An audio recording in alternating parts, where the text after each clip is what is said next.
نحمده ونصلي ونسلم على رسوله الكريم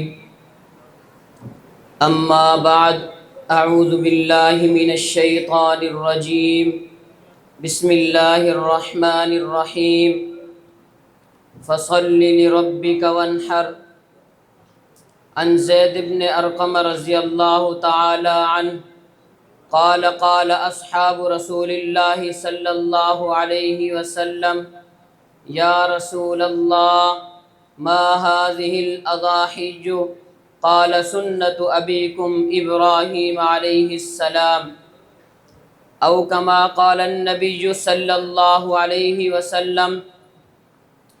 اللہ رب العزت نے انسانیت کی کامیابی کے لیے جو شریعت نبی علیہ السلام کے ذریعے سے عطا فرمائی وہ شریعت بڑی خوبصورت ہے۔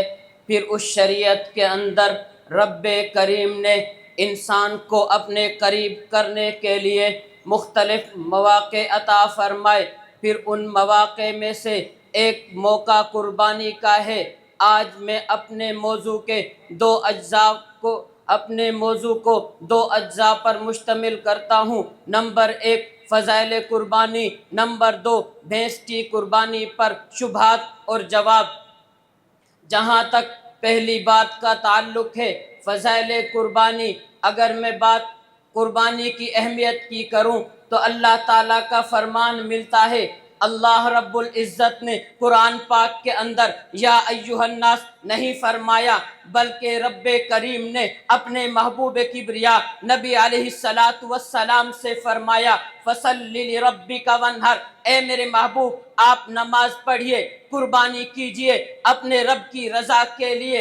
اگر میں قربانی کی اہمیت کو اور وضاحت سے بیان کروں کہ قربانی کی اہمیت کتنی ہے تو اللہ رب العزت کا ایک اور فرمان ملتا ہے۔ اللہ رب العزت نے فرمایا قُلْ إِنَّ صَلَاتِي وَنُسُكِي وَمَحْيَايَ وَمَمَاتِي لِلَّهِ رَبِّ الْعَالَمِينَ، اے میرے محبوب آپ کا دنیا میں آنا، آپ کا دنیا سے جانا، آپ کا نماز پڑھنا، آپ کا قربانی کرنا، محض یہ ساری چیزیں اللہ تعالیٰ کی رضا کے لیے ہیں۔ سامعین محترم، اگر میں قربانی کی اہمیت کو حدیث کی نظر میں دیکھتا ہوں کہ حدیث کے اندر اس کی کیا اہمیت ہے تو اٹھائیے ابن ماجہ روایت کرنے والے حضرت ابو ہریرہ ہیں، اٹھائیے اللہ کے نبی کا فرمان ہے۔ اللہ کے نبی نے فرمایا من کان لہ ساعۃ ولم یضحی فلا یقربن مصلانا، کہ جو شخص باوجود وسعت کے قربانی نہیں کرتا وہ ہماری عیدگاہ کے قریب آنے کا حقدار نہیں ہے۔ سامعین محترم، میں وقت کی نزاکت کا خیال رکھتے ہوئے اپنے موضوع کے دوسرے پہلو کی طرف آپ کی توجہ کرنا چاہتا ہوں۔ سامعین محترم، ہم اہل سنت والجماعت احناف دیوبند کا یہ نظریہ ہے کہ بھینس کی قربانی بھی جائز ہے۔ اگر میں دلائل کی ابتدا لغت عربی سے کروں تو اٹھائیے المنجد صفحہ نمبر 101 پر موجود ہے الجاموس ضرب من کبار البقر، بھینس جو ہے یہ بھی گائے کی ایک قسم میں سے ہے۔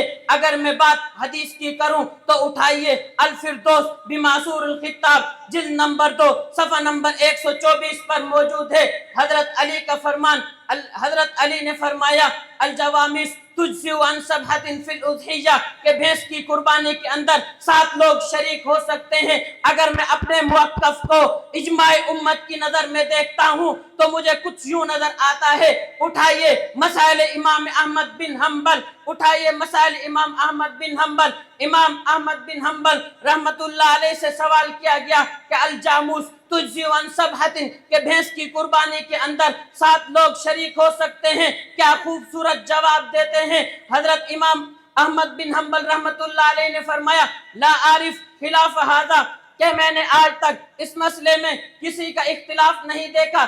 اگر میں اپنے موقف کو قیاس شرعی کی نظر سے دیکھتا ہوں تو بھی میرا موقف روز روشن کی طرح واضح ہے۔ ہمارے فقہا نے بھینس کی زکوٰۃ کو قیاس کیا ہے گائے کی زکوٰۃ پر قیاس کرتے ہوئے اس پر قربانی کا حکم لگایا ہے۔ اس لیے اگر میں دلائل کی ابتدا، اگر میں حوالے ان کے گھر سے پیش کروں، ان کی کتابوں سے پیش کروں تو آپ اٹھائیے فتاوی علماء حدیث جلد نمبر 13 صفحہ نمبر 46 پر موجود ہے۔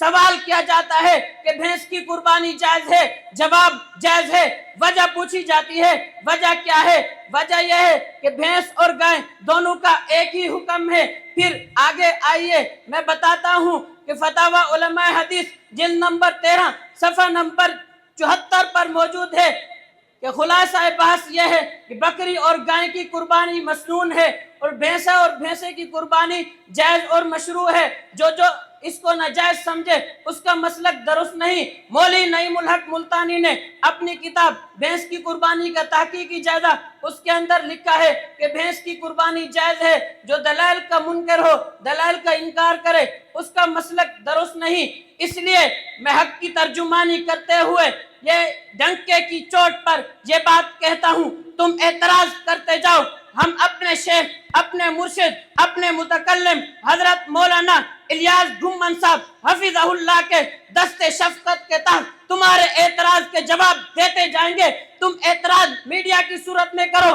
ہم جواب میڈیا کی صورت میں دیں گے۔ تم اعتراض تحریراً کرو، ہم جواب تحریراً دیں گے۔